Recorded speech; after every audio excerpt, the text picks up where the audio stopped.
அட்டகாசமா ஒரு கறி மசாலா பார்க்கலாமா? மசாலாக்கு வந்து பாத்தீங்கன்னா இது ஜாதிக்காங்க. ஜாதிக்காய் ஒரு பீஸ் கொஞ்சம் உடச்சு எடுத்திருக்கேன். கசகசா, மராட்டி மொக்கு, இது ஜாதி பத்திரி ஒரு பூ எடுத்திருக்கிறேன். கடல் பாசி எடுத்திருக்கிறேன்.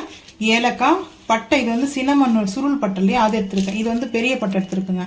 இது வந்து பெரிய பட்டை. ஸோ இந்த மாதிரி இதை உடச்சி சேர்த்துக்கலாம். பெரிய பட்டை, சீரகம், லவங்கம், சோம்பு, மிளகு, அதுக்கப்புறம் அன்னாச்சி பூ ஸ்டார் வந்து எடுத்திருக்கேன். 2 ஏலக்காய் வச்சிருக்கேன். ஸோ இப்போ வந்து பட்டை, இது வந்து பெரிய பட்டை எடுத்திருக்குங்க. இது வந்து சினமன் சுருள் சினமன், இது நார்மல் சினமன் எடுத்திருக்கேன். இப்போ இந்த ஜார்ல வந்து பாத்தீங்கன்னா சேர்த்துக்கலாங்க. சேர்த்துட்டு பார்க்கலாம் வாங்க. கூட காரத்துக்கு தேவையான அளவுக்கு வந்து பாத்தீங்கன்னா காஷ்மீரி மிளகாய் பவுடர் 1 டீஸ்பூன் எடுத்திருக்குங்க. இதுக்கப்புறம் நம்ம எதுல நம்ம சிக்கனோ மட்டனோ பிரியாணி மசாலாவா இருக்கட்டும், ஸோ இனி நம்ம மசாலா செய்யறது இருந்தா நம்ம இந்த மசாலால வந்துட்டு நம்ம செய்யற சிக்கன்ல இருந்து மிளகாய் தூள் சேர்க்க வேண்டாம். இதில் சேர்த்ததே போதுங்க. இப்போ அரைச்சிட்டு வந்து பார்க்கலாம் வாங்க.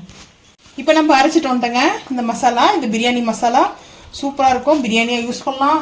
இது ஒன்று இருந்தால் போதுங்க.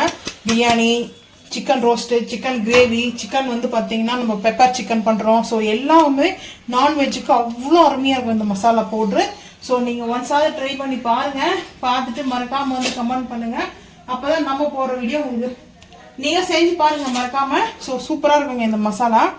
இந்த மசாலா கொஞ்சம் ஆற வச்சுட்டு ரூம் டெம்பரேச்சரில், இது வந்து ரோஸ்டர் இல்லாமல் மசாலா, ஸோ ரா மசாலாங்க. அதனால பிரியாணிக்கு செம்ம டேஸ்ட் சூப்பராக இருக்கும். ஸோ உங்களுக்கு இந்த வீடியோ பிடிச்சா லைக் பண்ணுங்கள், ஷேர் பண்ணுங்கள், சப்ஸ்கிரைப் பண்ணுங்கள், பெல் ஐக்கான் வந்து கிளிக் பண்ணுங்கள், மறக்காம சேனல் வந்து ஃபாலோ பண்ணுங்கள். அப்போ நம்ம போகிற வீடியோ உங்களுக்கு நோட்டிஃபிகேஷன் வரும். பாய்.